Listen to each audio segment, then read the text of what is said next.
Welcome to e-learning session. Through this presentation, we will learn about the concept of momentum and Newton's second law of motion. At first, we are going to see what is momentum. Momentum can be defined as mass in motion. All objects have mass, so if an object is moving, then it has momentum. It has its mass in motion. The amount of momentum that an object has is dependent upon two variables: how much stuff is moving and how fast the stuff is moving. How much stuff is moving means mass of the object, and how fast the stuff is moving means its velocity. Hence the momentum is the product of mass and velocity of an object, and it is calculated by P is equal to m into V, where P is equal to momentum, m is the mass and V is the velocity. Momentum is a vector quantity, means it has both magnitude and direction. In SI unit, the mass is in kilogram and the velocity is in meters per second. Then the momentum is in kilogram meters per second. And in CGS units, mass is in grams and the velocity is in centimeters per second. Hence the momentum is in gram centimeter per second. Statement for the Newton's second law of motion is the rate of change of momentum is proportional to the applied force, and the change of momentum occurs in the direction of the force. Suppose an object of mass m has initial velocity u. When a force F is applied in the direction of its velocity for time t, its velocity becomes v. Hence the initial momentum of the object is mu and its final momentum after time t is mv. Hence the rate of change of momentum is equal to change in momentum upon time. Now what is change in momentum?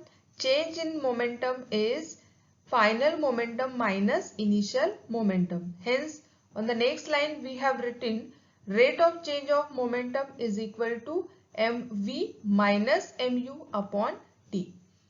Hence, the rate of change of momentum is equal to m we have taken, as m is common, we have taken outside m v minus u upon t. Now v minus u is the change in the velocity.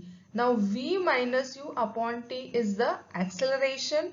Hence we have written rate of change of momentum is equal to this mass, and for this v minus u upon t we have written a, where a is the acceleration.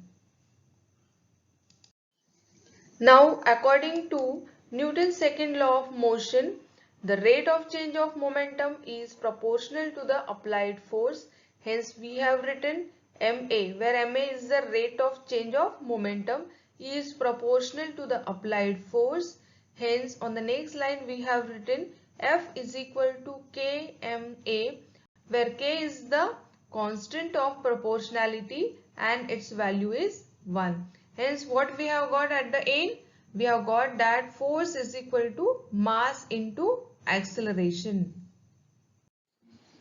We are having that force is equal to mass into acceleration. In SI system, the unit of force is Newton.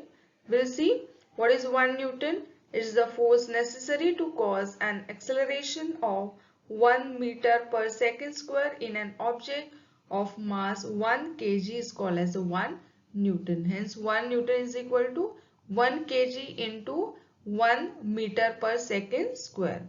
And in CGS system, the unit of force is dyne. So what's the dyne? It's the force necessary to cause an acceleration of 1 centimeter per second square in an object of mass 1 gram is called as the 1 dyne. Hence 1 dyne is equal to 1 gram into 1 centimeter per second square. Now we are going to see relation between Newton and dyne. We know that force is equal to mass into acceleration. And what is the unit of force? Unit of force is Newton. And what is 1 Newton? 1 Newton is the force necessary to cause an acceleration of 1 meter per second square in an object of mass 1 kg. Hence we have written here 1 Newton is equal to 1 kg into 1 meter per second square. Now what is 1 kg? 1 kg is equal to 1000 gram. Why we are writing this in gram? As we want the relation between Newton, and we know what is a one dyne? One dyne is the force necessary to cause an acceleration of 1 centimeter per second square in an object of mass 1 gram. Hence we are writing this 1 kg in terms of gram. So 1 kg is equal to 1000 gram. That 1000 we will write in terms of exponent as 10 raised to 3. Hence we will have 10 raised to 3 grams into. Again we will write this 1 meter in terms of centimeter as 10 raised to 2 centimeter per second square. Now in the next step what we are going to do, just observe here, here it is 10 raised to 3 into 10 raised to 2. So definitely we can apply here law of indices. By the law of indices, what we have learned there, if the base is same and the indices are different, and if there is operation of multiplication in between that two, then we can add that indices keeping our base same. Hence what we will write here, 10 raised to 3 plus 2, 5. So we will have 10 raised to 5 gram centimeter per second square. Now just now we have seen that 1 dyne is equal to 1 gram centimeter per second square. Now instead of this gram centimeter per second square, what we will write here? We will write as dyne. So we will have now final relation as 1 Newton is equal to 10 raised to 5 dynes. As you can see here, if an object has more mass, then it will accelerate at a lower rate because mass has an inertia, and if the object has less mass, then it will accelerate at a higher rate.